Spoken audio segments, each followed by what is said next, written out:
Hello, everybody. I'm Patty Patane. Meet the power of intelligent conversation. This is a program called What Have You Done for Us Lately? You ever asked a politician that? What have you done for us lately?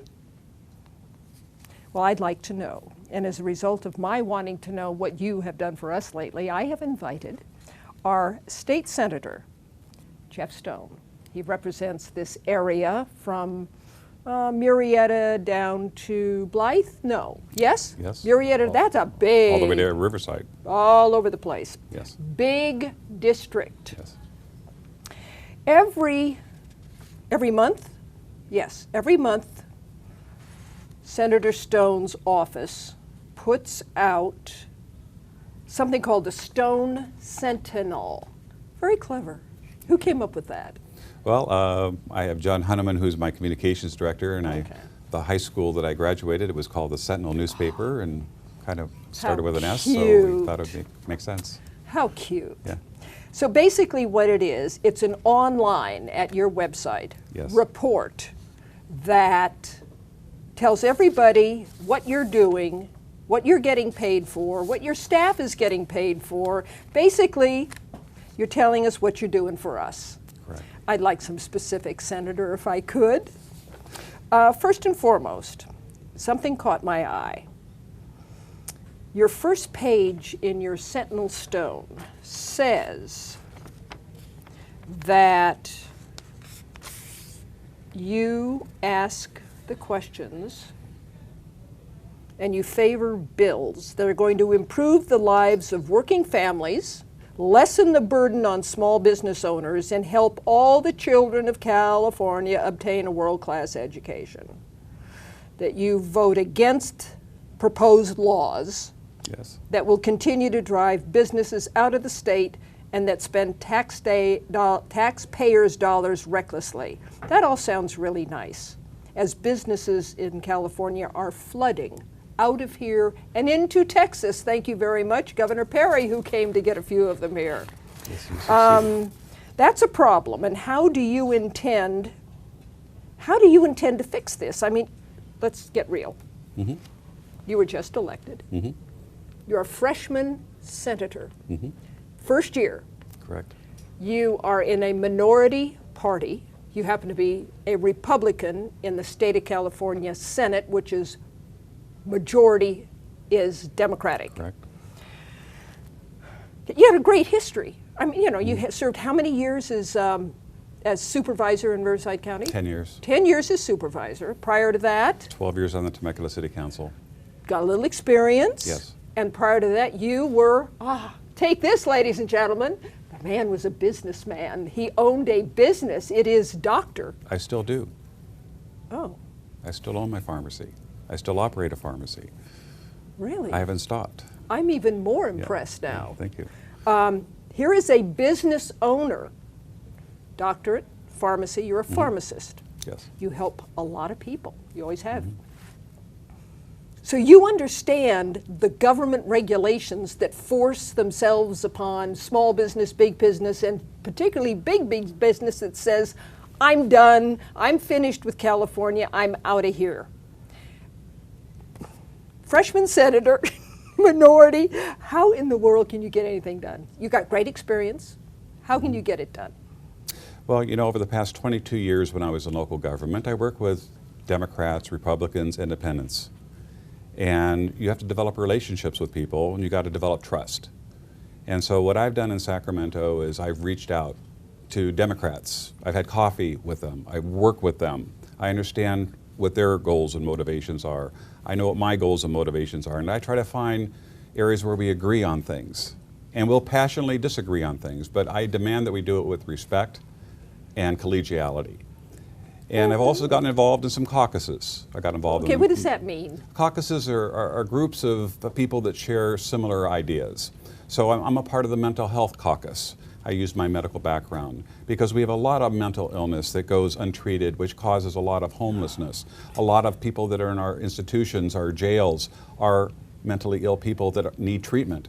And so if we don't start getting at the core of some of these problems, we're not going to cure society's ills. Well, I have a personal family history in manic depressive. Okay. It's no secret I've been medicated for 35 years. I was lucky. It was diagnosed in time, and wasn't so lucky for my family members.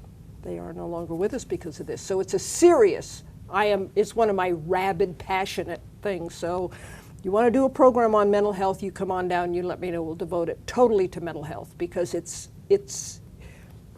is such a problem and so misunderstood, even though there are a lot of people coming out and saying, I did this, I did that, yeah. Well, unless you've been to the depths, to the absolute depths of that abyss, you do not have a clue.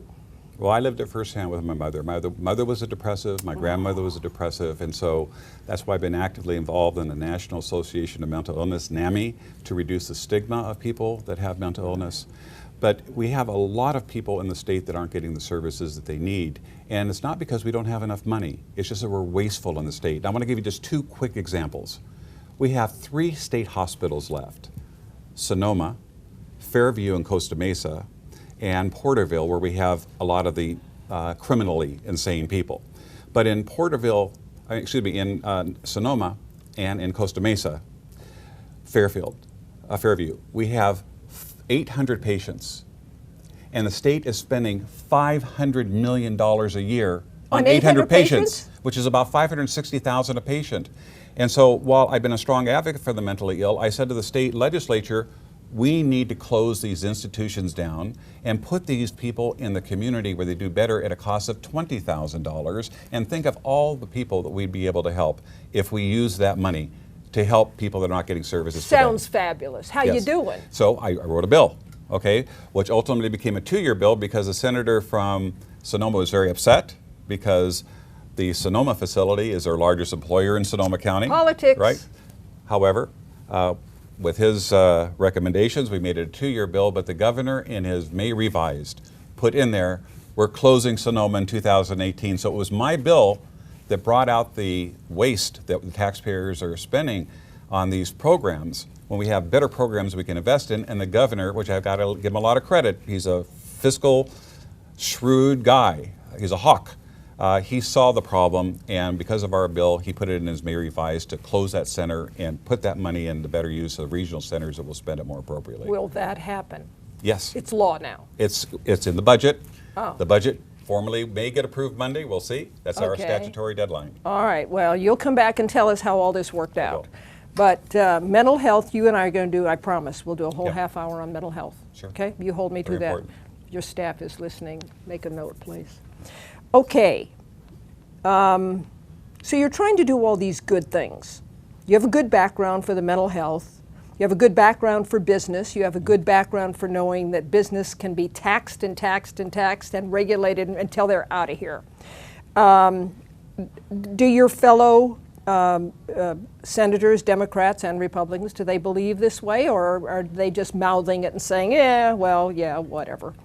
You know, the Republicans, I have to tell you, they're very pro-business, and they understand why businesses are leaving the state.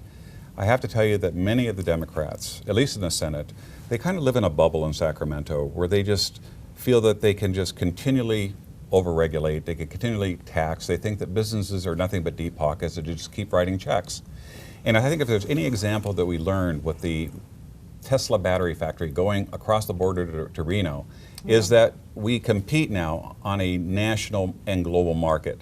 And we should have done everything we could. We should have rolled out the red carpet, made that company feel important. 10,000 jobs, which would have gone a long way to keeping our unemployment numbers from going up and hopefully going down. But I still see bills to raise fees on private businesses, especially small businesses, over-regulating them.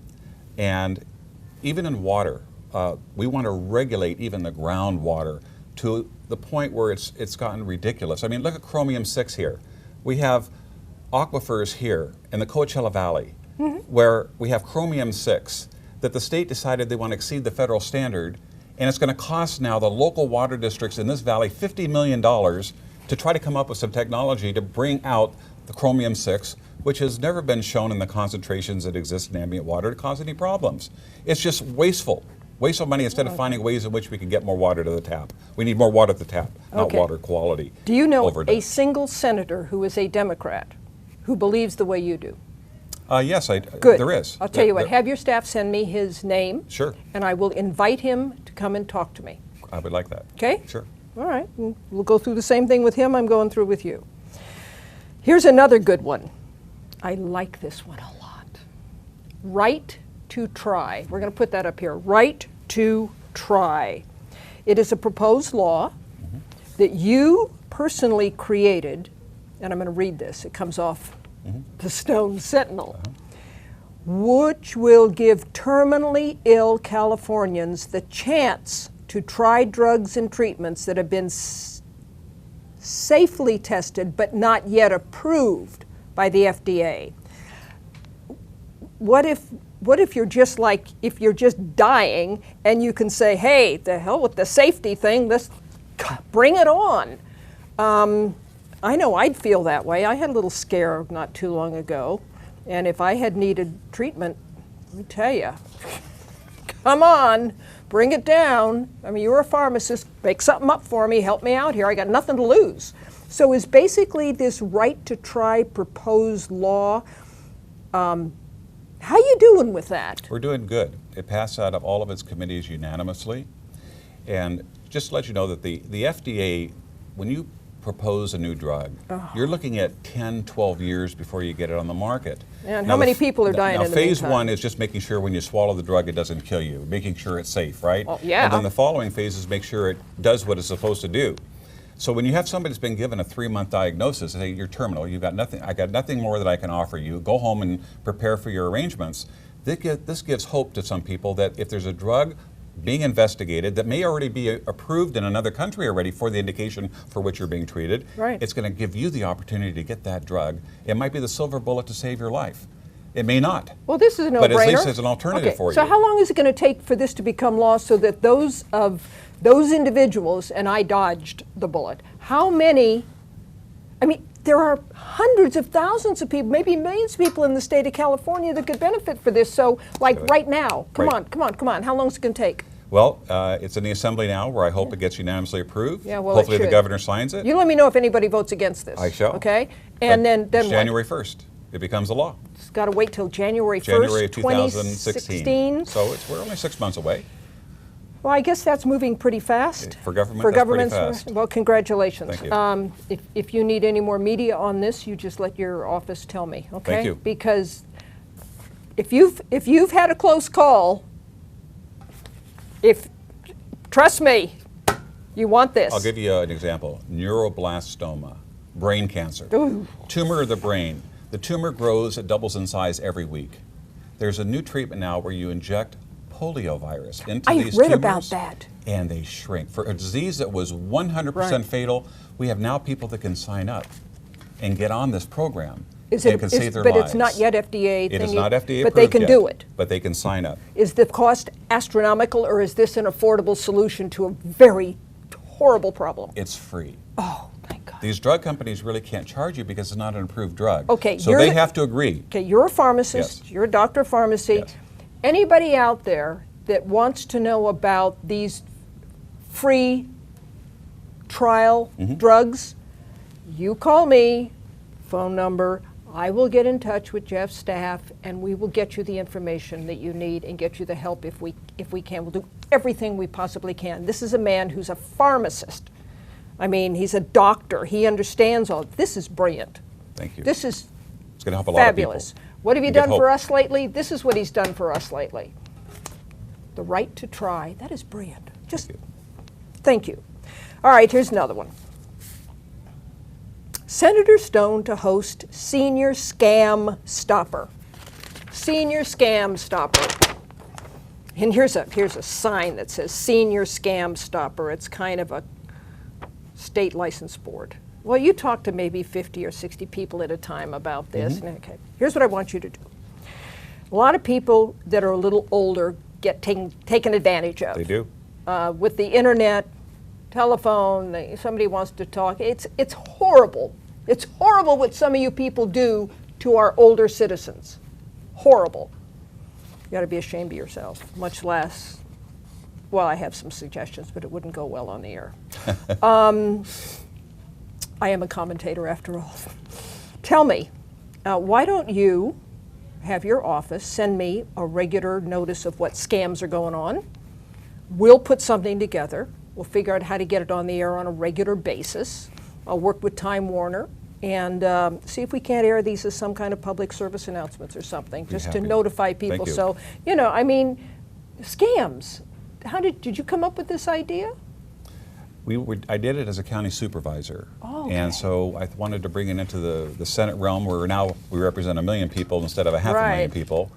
And there are just innovative ways in which our senior citizens get taken advantage of. As an example, somebody will call senior in the middle of the night and go, "Grandma, is that you?" "Yes, Johnny, what's going on?" "Yeah, this is Johnny. Grandma, I got a problem. I'm stuck in Mexico. They arrested me. I need $3,000. Please wire it." And they're doing it. And of course, we heard the Nigerian prince. I actually had a constituent that gave them $80,000, her life savings, online, and lost her home and became destitute. It's horrible. Before you do anything over a telephone from a phone call from somebody that says basically, "I got a problem," or "I'm your relative," or "I'm your," don't do it. If it's not done in person from somebody that you know, that's the only way you can really stop this. And they have to be aware of it. So it's education, education, education, education. Thank you. That's another good one. Even my dad, who had Alzheimer's, he just recently passed away from Alzheimer's, but somebody came to his house and said, "We have a code enforcement issue because your paint is peeling on your house. We need to paint your house."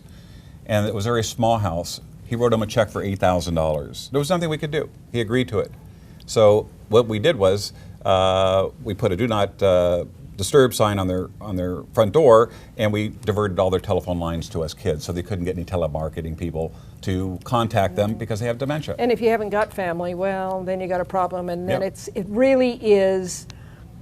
I happen to believe it's the responsibility of every citizen to watch after those who are no longer capable of watching after themselves. Just being a good neighbor, a good person, and. This is good. So let's see if we can work together on this one. Happy to. Just get a little information out there. Okay, here's a good sounding one. You want to increase education funding. You know, can you throw more money after it to make it better? Can you use better the money they're getting? Well, we have Prop 98. They're getting a lot of money actually right now. And you know, here we have the UCs that want to increase tuition by 5%. Which is, you know, paying for these inflated pensions that we're paying, inflated salaries. And so our legislature took a stand and said, no, we're not going to allow any tuition increases. And so far, they've agreed. So basically well, what I want to see is we need more people in the vocational junior colleges.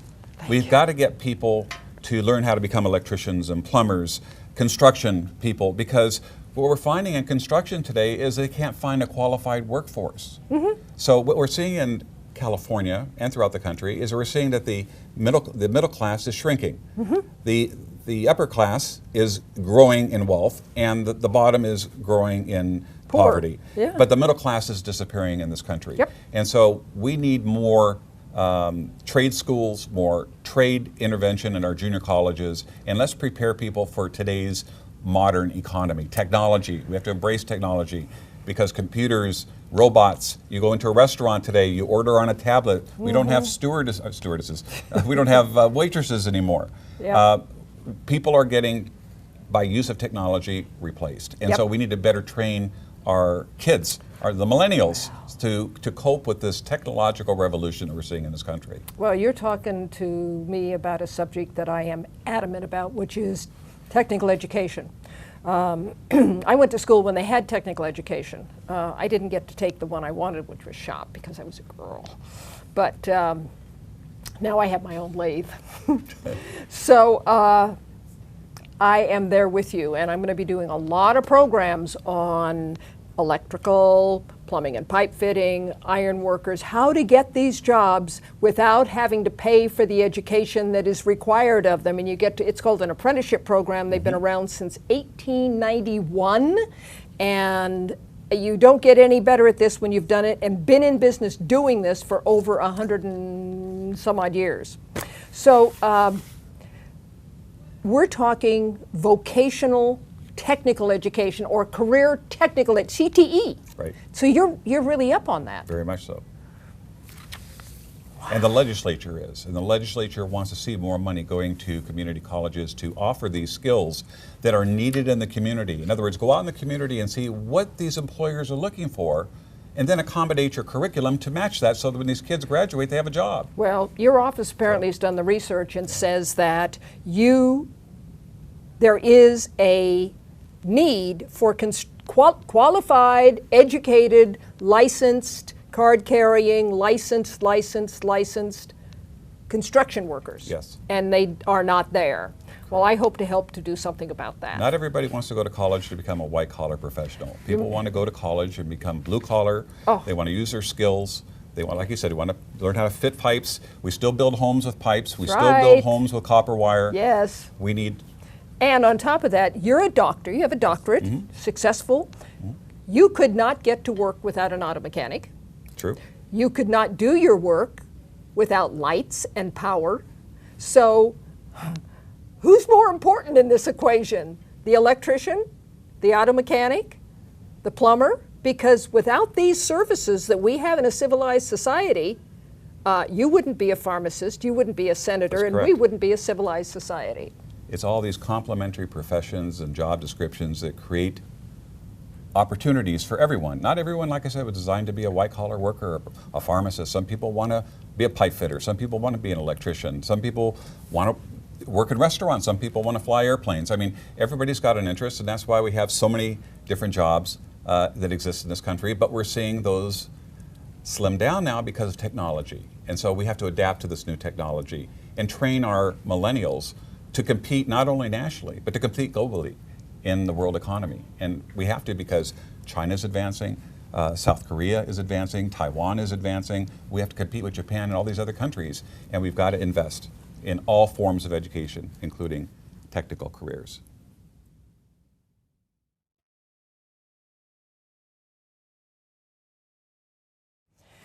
Here's another good one.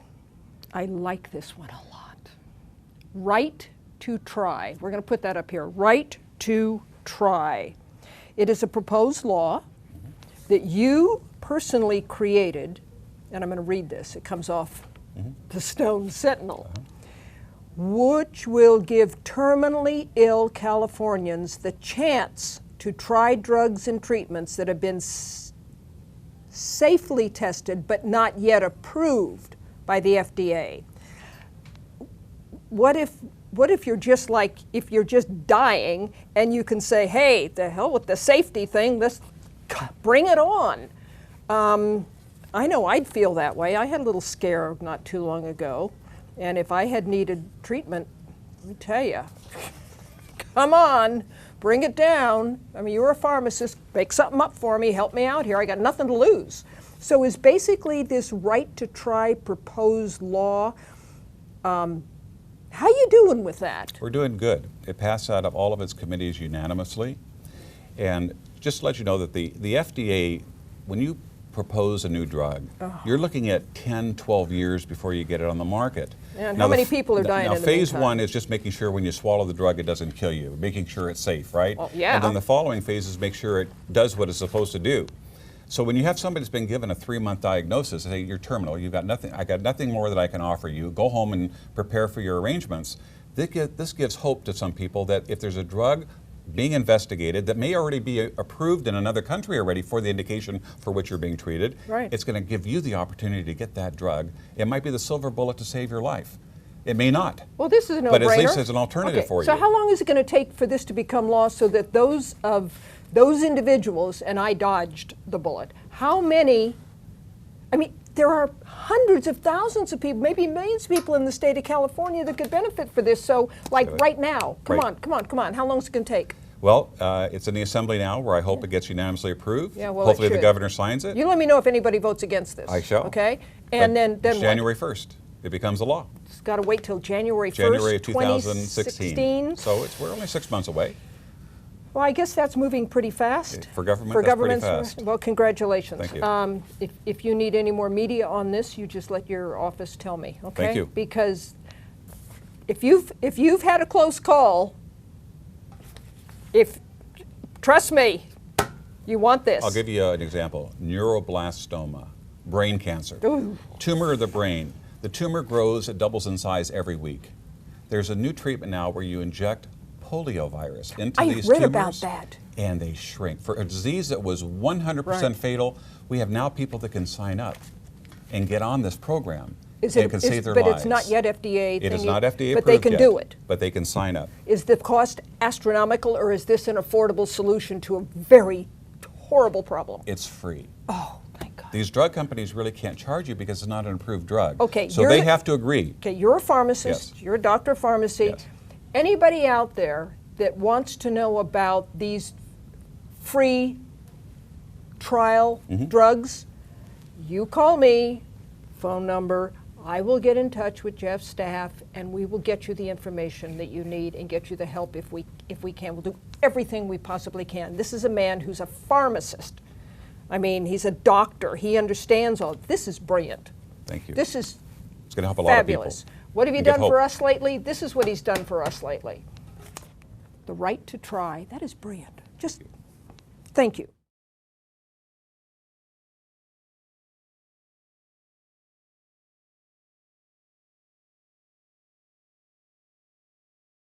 You can feel and almost hear the echoes of time that hold the battles fought by the men and women who defended America during World War II.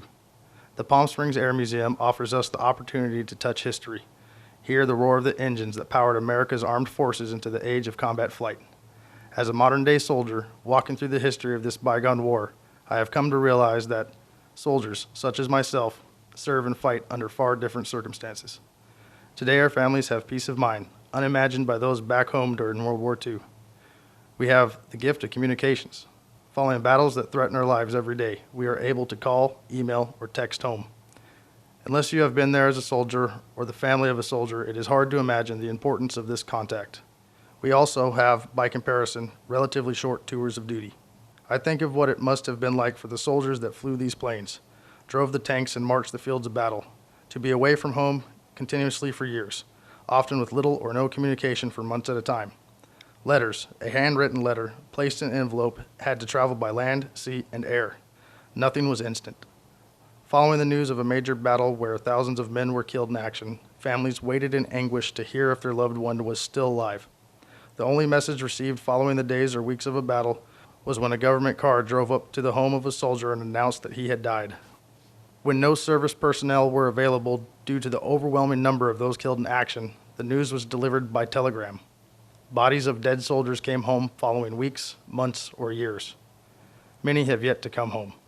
As a combat wounded veteran who served and fought in Afghanistan, I am more than lucky and ever so grateful. I have returned home to my wife and 2 little daughters. I'm going to work and wake up every morning knowing that I can support my family and support my fellow Purple Heart veterans. And for those soldiers who died in battle, their families hold their hearts. As I continue to serve them in any way I can, as commander of the Palm Springs Military Order of the Purple Heart, chapter number 755, named in honor of my friend who fought and died in Iraq, Private First Class Ming Sun. I am Justin Gardner, and I served.